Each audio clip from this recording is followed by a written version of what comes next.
Hello, dear friends. Today we are going to read the memoirs of a German soldier who was involved in the hard battles for Stalingrad. Gefreiter Frantz Reihbeger was a soldier of the 54th Jäger Regiment who took part in the storming of Mamayev Kurgan and the factory Krasny Oktyabr. On January 30, 1943, his unit capitulated, and the former Wehrmacht soldier ended up in Soviet captivity.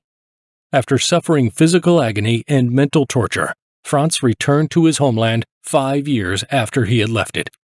Well now, let's go to his memoirs.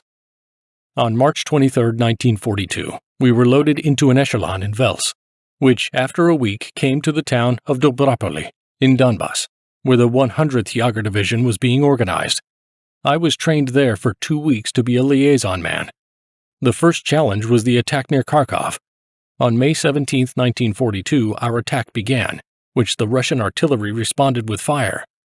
As the explosions fell silent, I heard a desperate scream, "Orderlies, help!" A comrade was lying next to me, bleeding. His leg was torn off. The horrible scene almost made me paralyzed. I barely lost consciousness from seeing it and understanding that death was just a stone's throw away from me. At the end of the first offensive day, when I was supposed to report on the regiments taking the village Gromovaya Balka, I unexpectedly noticed the fresh graves with birch crosses. Each of them had a plank with a name on it. There were my peers from the 3rd Battalion, with whom I was drafted in Austria. They died during a sudden night attack by Russian tanks. I took a picture of this graveyard as a personal memory of each of them. At that time, I spoke a little Polish. I had a Polish friend, so I began to talk to the prisoner along the way. We were passing by a house. An old man and a woman were standing next to it. They started showing signs with their hands. The commissar gave them a wave in return. I asked him, "Do you know them?" He replied, "They are my parents." I asked myself, what should I do now? A man is going to be shot just like that in front of his parents, simply because he is wearing calf boots. I wished to be a human being. When we came to the headquarters, I saw about 200 Soviet captives sitting on the lawn. Then I said to the prisoner I was convoying, "Sit down among the others." At the regimental headquarters, I reported that I had brought a prisoner, but I did not say that it was the supposed commissar. Perhaps by this I saved the Soviet commissar's life. As a matter of fact, the photo of these prisoners was kept in my album by a miracle. Our 54th Jäger Regiment arrived in Stalingrad on September 25, 1942. We reached Mamayev Kurgan from the south side, and the whole next day we dug in. The Russians did not disturb us. And on the morning of the 27th, we got the order to storm the height of 102.0. The Russians call it Mamayev Kurgan. This point was named Totezo, dead height, on our maps. For the whole day we reached only to the middle of the height, and only by the next evening, with the support of dive bombers Ju-87, we succeeded in taking possession of the tumulus. The Russian positions were also being hit by 6-barrel mortars, which were called Landstuka. These are 158mm caliber missiles. Their shells were trailed by a smoke trace, and the exposure felt terrible. Until, though, we saw how the rocket launchers, the Russians called them Katyusha, struck in response. But that would be a month later, when our unit would be locked in the cauldron. Mamayev Kurgan was several times taken from one hand to another. Stalingrad became a true Golgotha for us. We had one dream there, to get a ticket to the rear, a light wound, which allowed us to be sent back to our homeland. Such thoughts were in everyone's mind. During the storming of Mamayev Kurgan, our 7th Company marched ahead of everyone. We were more than 80 men before the attack. By the evening of September 28th, when we succeeded to take over the height, there were 12 of us left alive. We managed to count the losses only during dinner, after the cook brought a thermos with hot food into the trenches. The thermos was pocked with a couple of holes from Russian bullets, but miraculously the rice porridge cooked with milk was still there, a real delight for a soldier who had not even had a piece of breadcrumbs to eat for 24 hours. When we removed the cap, there was a thick steam. The thermos was full. Our thoughtful cook was smart enough to guess we have time to fill the holes with breadcrumbs while hiding in the holes from the shelling. He began to distribute the porridge with a ladle, keeping count of the kettles to ensure that there was enough food for the whole company. There was a break after the 12th kettle. Though the thermos was not empty even by a quarter, the cook asked, "Where are the others? Why are there no kettles?" We explained that there were no one else to come for the porridge. The cook was looking at the thermos, which he was carrying at the height of 102.0, with such effort and courage. He tried to say something else, but then he put his hands on his head and started crying. Then a temporary lull came. Both the Russians and we were on edge. Even the bombardment stopped. The distance between our trenches was 250 meters, so we could observe the enemy positions without binoculars. The Russian sniper kept some places under sight. There we had to be careful not to catch a bullet. We liaison men had to move frequently between units, and we soon discovered a couple of safe routes, out of reach of enemy fire, which we used whenever necessary. In one day, the Russians pushed us back about 150 meters with a fierce counterattack. We waited until dark to take the bodies of our dead from the no man's land. Because the enemy positions were located close by, the Russians could hear us. As soon as they heard any sounds from the no man's land, the searchlights on their side were turned on at once. But that time the Russians only lit on us, but never fired. Whether they were out of ammunition, or whether they were generous in letting us take the dead out of the neutral strip.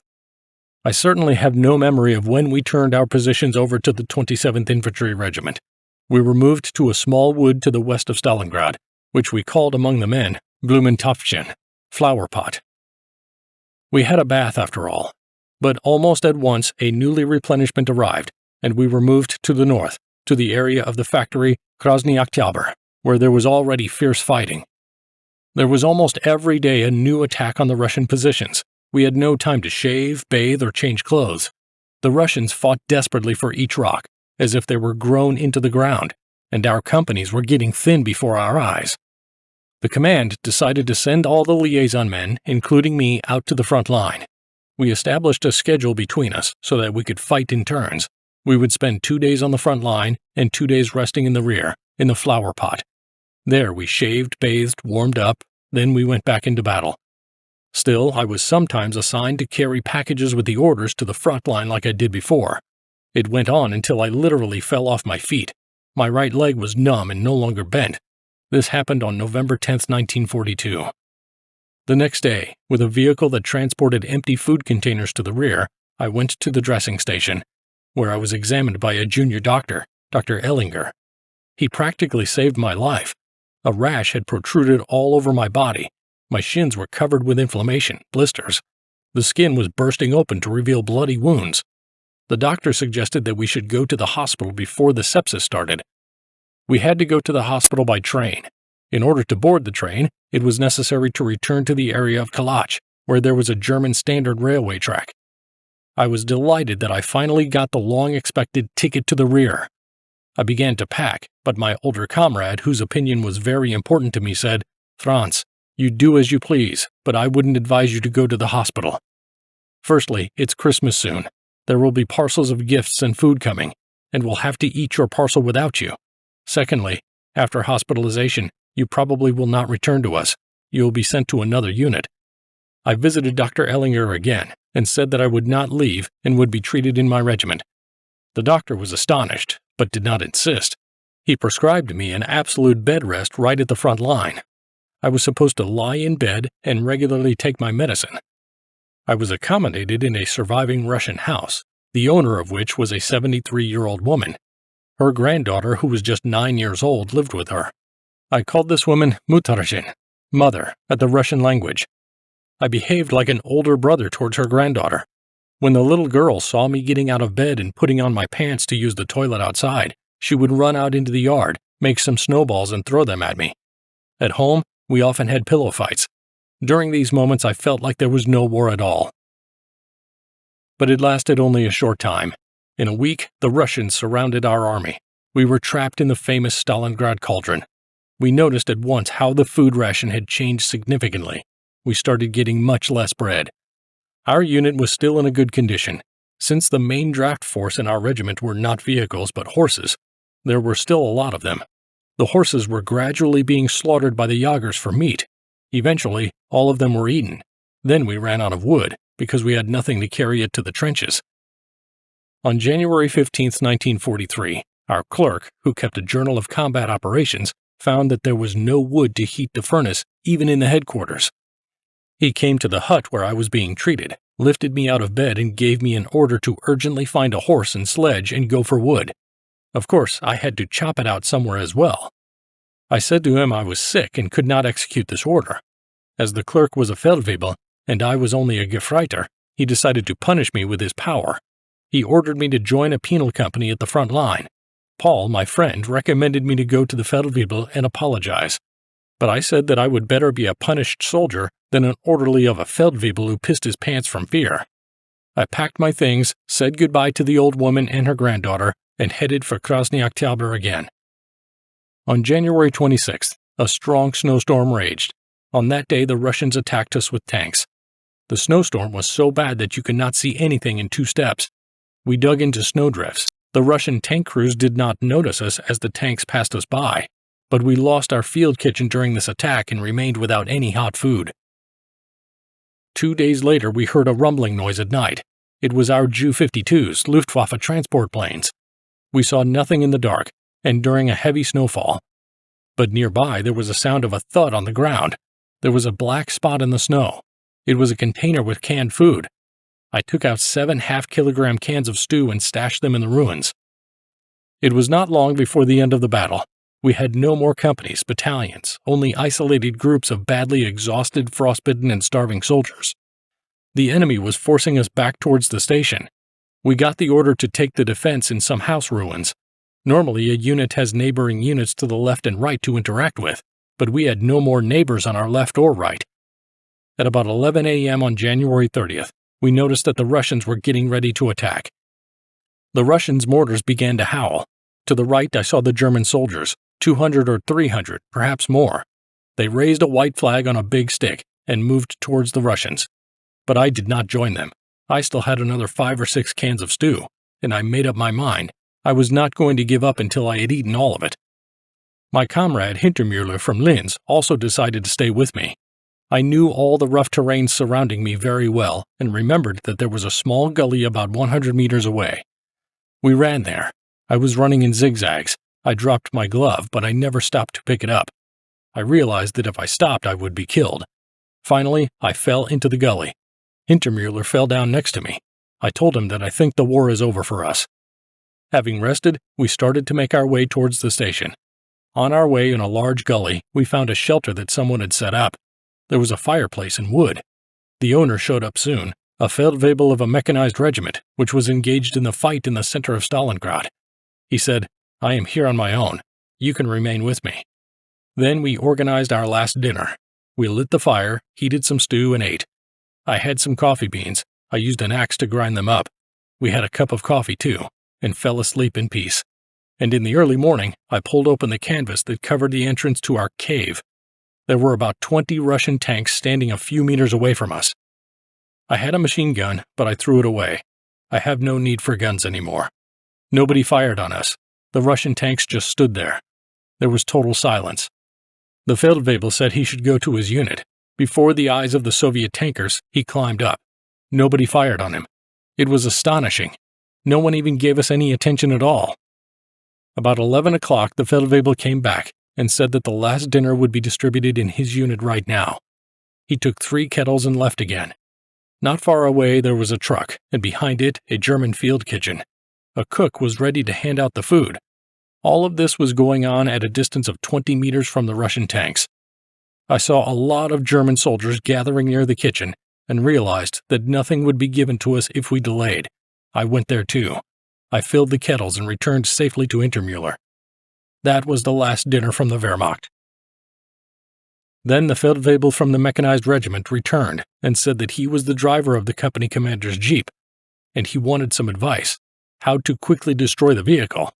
Is it to crush the engine with a hammer or to explode it with a grenade? I said, "Do nothing. We will just get in your jeep and go to be captured." So we did not go into the enemy's hands, but drove. Our engineers had built a bridge of massive logs across the gully long ago in the fall. We drove across it very carefully, in order not to injure other German soldiers who were moving on foot in the same direction. It was not even necessary to wave a white flag. It was obvious to everyone that the war was over for us.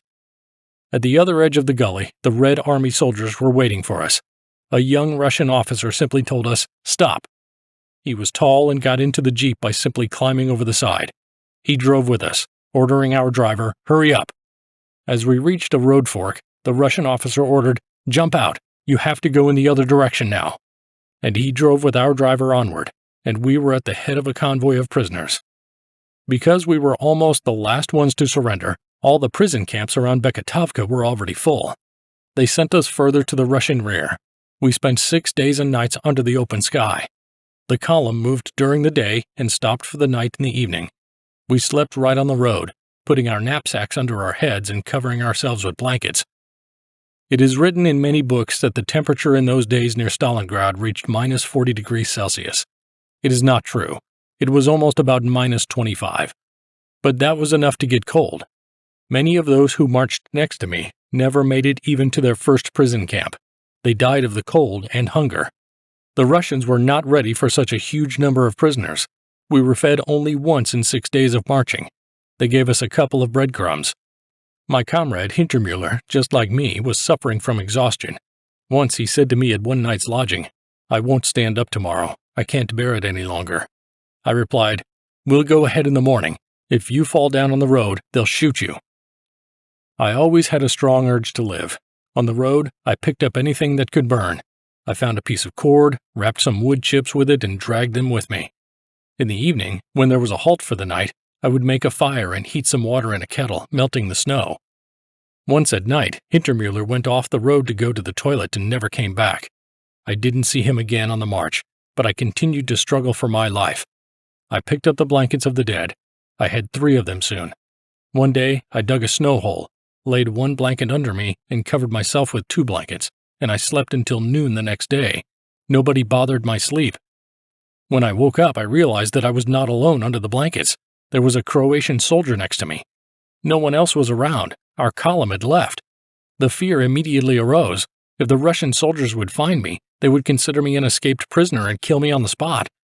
As luck would have it, a new small group of captured soldiers showed up on the road. Together with the Croat, we joined them. People were dying like flies in the prison camp with typhus. Then I heard people saying that even the surrounded army of Paulus was in many ways killed by typhus. The epidemic in the Stalingrad cauldron was impossible to stop. It began even before the capitulation. But I was fortunate again. There was a separate house in the prison camp for captured German officers. The Russian administration even organized a separate bath for them, where ordinary soldiers had no access. But I was able to sometimes sneak into the anteroom to do my laundry. I used breadcrumbs to make chowder on the melted snow. A week later, the door suddenly opened and someone came in. It was Hintermuller, my friend from Linz, who had disappeared on the road. It turned out that he had simply fainted that day. While he was knocked out, the other prisoners took off his boots. When he woke up, he had to wrap his feet in pieces of blanket to go on. His feet were all black with frostbite. Soon, Hintermuller died. Later, we were transferred to Volsk, about 560 kilometers from Stalingrad. We were all suffering from dystrophy. That's why one by one we ended up in the hospital. There we had a chance to bathe, get new clothes. We were lying on the metal beds, tucked in white bed linen. At that moment, we were certain that we were in heaven. It was a heaven on earth. Since I, for example, had third-degree dystrophy, I was allowed to receive even white bread. This, of course, turned out to be a good thing. As a prisoner of war, I survived, staying in captivity for 4 years and 8 months. That is all for today. If you enjoyed this video, please give it a like and support the channel with a subscription. Bye everyone, and see you soon.